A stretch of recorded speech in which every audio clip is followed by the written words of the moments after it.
Que la lumière soit, et la lumière fut, ou le vif jaillissement de la resplendissante lumière de l'évangile de Christ.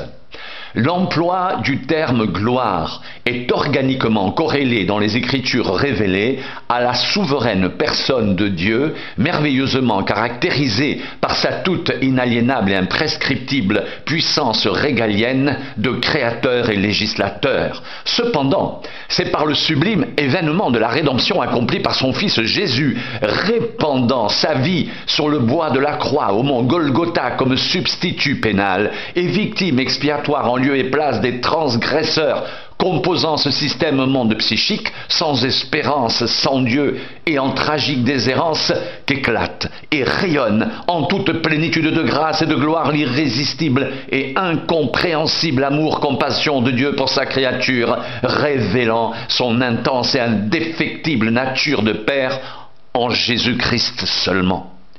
Au commencement était la parole, et la parole était avec Dieu, et la parole était Dieu. Elle était au commencement avec Dieu. Toutes choses ont été faites par elle, et rien de ce qui a été fait n'a été fait sans elle. Jean 1, 1, 3.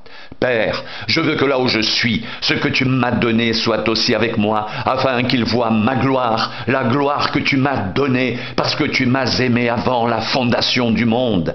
Père juste, le monde ne t'a point connu, mais moi, je t'ai connu, et ceux-ci ont connu que tu m'as envoyé. Je leur ai fait connaître ton nom, et je le leur ferai connaître, afin que l'amour dont tu m'as aimé soit en eux, et que je sois en eux. Jean 17, 24, 26. Ce divin dessein de grâce en faveur de l'humanité consiste en une œuvre de régénération d'êtres morts à cause de leur incoercible nature de péché héritée de la crise de transgression générique matricielle sciemment et délibérément perpétrée en Éden par les tout premiers ascendants de l'humanité, dès lors totalement déchus de tout droit, titres, responsabilités et privilèges inhérents au règne de Dieu. À ces êtres spirituellement morts, à la vie erratique, chaotique, superficielle et vaine des sans-dieux, à la conscience aliénée par le prince de ce monde, dans l'absolue incapacité d'accéder au salut par leurs vains efforts et inutiles œuvres narcissiques et égocentriques, Dieu offre gratuitement, telle une nouvelle création, que la lumière soit, et la lumière fut, le vif, voire intrusif, positif jaillissement de la resplendissante lumière de l'évangile de Christ. Vers le milieu du jour, ô roi, je vis en chemin resplendir autour de moi et de mes compagnons une lumière venant du ciel et dont l'éclat surpassait celui du soleil. Nous tombâmes tous par terre, et j'entendis une voix qui me disait en langue hébraïque, « Saul, Saul, pourquoi me persécutes-tu? Il te serait dur de regimber contre les aiguillons. » Je répondis, « Qui es-tu, Seigneur ?» Et le Seigneur dit, « Je suis Jésus que tu persécutes. » Actes 26, 13, 15. Car Dieu qui a dit, la lumière brillera du sein des ténèbres, a fait briller la lumière dans nos cœurs pour faire resplendir la connaissance de la gloire de Dieu sur la face de Christ. Nous portons ce trésor dans des vases de terre afin que cette grande puissance soit attribuée à Dieu et non pas à nous. 2 Corinthiens 4, 6, 7. La lettre aux Éphésiens met précisément en lumière le dessein de salut de Dieu en faveur des hommes, conçu dans son insondable et incommensurable dimension de gloire. Ce dessein avait été clairement annoncé par les prophètes de l'Ancien Testament sur une période de plusieurs siècles, puis confirmé et enseigné par le Christ lui-même au cours de son ministère terrestre pour être enfin rigoureusement exécuté en sa personne par le parfait accomplissement de son œuvre rédemptrice. C'est par la vie, la mort et la résurrection du Christ promise et manifestée, Dieu venu en chair, que l'humanité voit s'ouvrir devant elle une heureuse perspective d'incorporation dans le divin règne à venir, perspective puissamment soutenue dans ce temps de grâce par un constant et pressant appel de Dieu aux pécheurs à intégrer sans différer les temps du salut et l'univers de la grâce par une sincère repentance, une réelle conversion et une authentique régénération de l'être configurée sur le parfait modèle de Christ, unique et exclusif rédempteur. Sous le régime de la nouvelle alliance, dans le sang de Jésus, la gloire des enfants de Dieu, participant de sa nature divine, est autant celle du Christ ressuscité et glorifié qu'ils contempleront au temps marqué face à face que celle dont ils seront enveloppés et parés en sa radieuse présence. Mais il est aussi une gloire anticipée que l'Esprit Saint communique aux rachetés à titre d'art et en avant-goût de la gloire finale à venir. C'est celle qui, dès à présent, au cours même de leur pèlerinage terrestre, leur permet de contempler comme dans un miroir la gloire du Seigneur et d'être ainsi transformés toujours plus densément et intensément à son image. Or, le Seigneur, c'est l'Esprit. Et là où est l'Esprit du Seigneur, là est la liberté. Nous tous, qui le visage découvert contemplons, comme dans un miroir, la gloire du Seigneur, nous sommes transformés en la même image de gloire en gloire par le Seigneur l'Esprit, de Corinthiens 3, 17, 18. C'est dans leur vie intérieure, leur nature profonde, pneumatique, régénérée, étrangère à tout biais, artefact, artifice, apparence naturelle, psychique et autres références, appartenance et conformité au système monde, que croît et se développe exponentiellement dans l'intime et les profondeurs de l'être, par phases transitionnelles successives, cette dimension de gloire, déjà bien implantée, installée, mais de surcroît, toujours à performer, parachever et à venir. La gloire est une réalité irréductible permanente, un état de fait incompressible constant dans la vie des vrais croyants nés de nouveau, concitoyens des saints ressortissants du royaume de Dieu. L'Esprit suscite des changements radicaux nécessaires à leur croissance et à leur développement dans l'intime de leur être par identification et conformation successive au Christ, modèle unique et parfait. Transformé dans sa nature intrinsèque, métamorphosé en son être réel, de gloire en gloire, par le renouvellement de l'intelligence en toute indépendance et résistance à l'égard du champ de force gravitationnel tourbillonnaire, perditionnel de ce monde, de cet éon intégralement régi par le prince de ce monde, prince de l'air, prince des démons. Le racheté du Christ vit une expérience intérieure structurante, signifiante et édifiante aux antipodes des pratiques de façonnement et modelage comportementaliste par pression de nécessité, compétition pour la survie et pression de conformité, dépersonnalisation, uniformisation, grégarité, appliquée par une civilisation en rupture de banc avec son Créateur et par conséquent privée du bienséant apport de sa divine, enthousiasmante et épanouissante ingénierie divine. Ne vous conformez pas au siècle présent, mais soyez transformés par le renouvellement de l'intelligence afin que vous discerniez quelle est la volonté de Dieu, ce qui est bon, agréable et parfait. Romains 12, 2.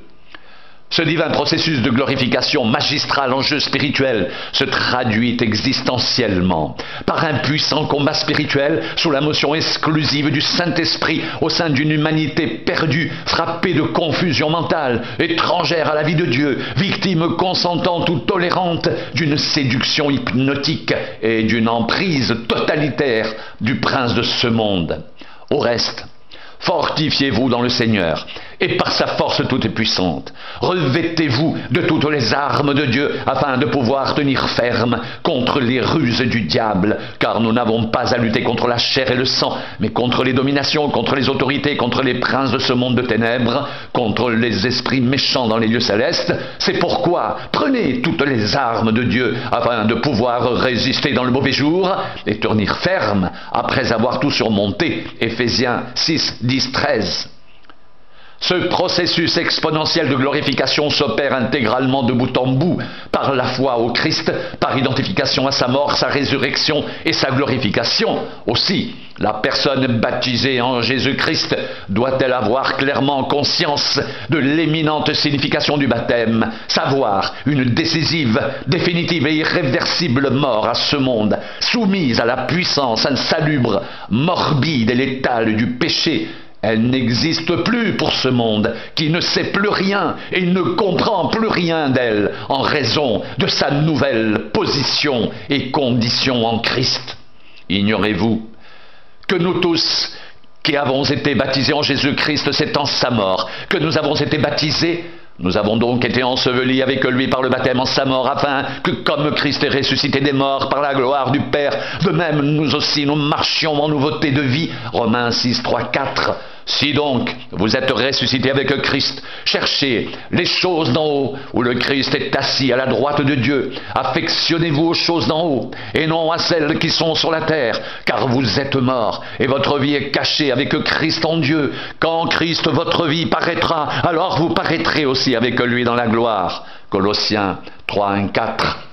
Ce monde se complaisant dans une posture de blocage défensif, de déni de vérité et de réalité à l'égard de la personne et l'œuvre de Christ sera ébloui, mais aussi bien dépité lors du retour du Sauveur en gloire. Pour ce temps, la gloire est soustraite à la connaissance de ce monde et d'une certaine manière également aux rachetés, qui l'anticipent cependant par son union spirituelle à son Sauveur. Dans l'attente active de la parousie, le racheté connaît bien l'ecclésia visible et se reconnaît parfaitement en elle, mais ne sait encore rien de l'ecclésia invisible dont la nature glorieuse demeure cachée jusqu'au retour du Seigneur. Voyez quel amour le Père nous a témoigné pour que nous soyons appelés enfants de Dieu. Et nous le sommes. Si le monde ne nous connaît pas, c'est qu'il ne l'a pas connu, bien-aimé. Nous sommes maintenant enfants de Dieu. Ce que nous serons n'a pas encore été manifesté, mais nous savons que lorsque cela sera manifesté, nous serons semblables à lui, parce que nous le verrons tel qu'il est. Quiconque a cette espérance en lui se purifie comme lui-même est pur. 1 Jean 3, 1, 3. Dans la phase présente, l'Esprit Saint de la promesse, art de notre héritage, répand activement dans le champ de l'histoire du salut les forces pneumatiques régénératrices et édificatrices du monde à venir, Hébreux 6, 4, dont l'action et l'impact sur les rachetés constituent le gage de leur gloire finale. Il est l'Esprit qui marque de son sceau les rachetés dans le jour de la rédemption. Nous savons du reste que toutes choses concourent au bien de ceux qui aiment Dieu, de ceux qui sont appelés selon son dessein, car ceux qu'il a connus d'avance, il les a aussi prédestinés à être semblables à l'image de son Fils, afin que son Fils fût le premier-né entre plusieurs frères. Et ceux qu'il a prédestinés, il les a aussi appelés, et ceux qu'il a appelés, il les a aussi justifiés, et ceux qu'il a justifiés, il les a aussi glorifiés. Romains 8, 28, 30. En lui, vous aussi, après avoir entendu la parole de la vérité, l'évangile de votre salut, en lui vous avez cru, et vous avez été scellés du Saint-Esprit qui avait été promis, lequel est un gage de notre héritage pour la rédemption de ceux que Dieu s'est acquis à la louange de sa gloire. Éphésiens 1, 13, 14. Les premiers chrétiens avaient bien saisi les deux volets complémentaires d'une seule et même réalité spirituelle, l'un de type sotériologique relatif au salut immédiat, l'autre de type eschatologique relatif aux réalités finales, ainsi que l'unicité et l'indissociabilité de l'appel au salut constituant le racheté dans le service de Dieu pour le présent, tout en le réservant et le préparant par phases successives de gloire en gloire pour le seul juste, bon et vrai monde qui soit, celui à venir, l'éternel règne de gloire explicite et manifeste de Dieu. Que le Dieu de notre Seigneur Jésus-Christ, le Père de gloire, vous donne un esprit de sagesse et de révélation dans sa connaissance, et qu'il illumine les yeux de votre cœur, pour que vous sachiez quelle est l'espérance qui s'attache à son appel, quelle est la richesse de la gloire de son héritage qu'il réserve aux saints, et quelle est envers nous qui croyons l'infinie grandeur de sa puissance, se manifestant avec efficacité par la vertu de sa force. Éphésiens 1, 17, 19. Sa divine puissance nous a donné tout ce qui contribue à la vie et à la piété au moyen de la connaissance de celui qui nous a appelés par sa propre gloire et par sa vertu, lesquels nous assurent de sa part les plus grandes et plus précieuses promesses, afin que par elles vous deveniez participants de la nature divine, en fuyant la corruption qui existe dans le monde par la convoitise de Pierre 1, 3, 4. Nous donc aussi, puisque nous sommes environnés d'une si grande nuée de témoins, rejetons tout fardeau et le péché qui nous enveloppe si facilement, et courons avec persévérance dans la carrière qui nous est ouverte, ayant les regards sur Jésus, le chef et le consommateur de la foi, qui en vue de la joie qui lui était réservée a souffert la croix, méprisé l'ignominie, et s'est assis à la droite du trône de Dieu. Hébreux 12, 1, 2.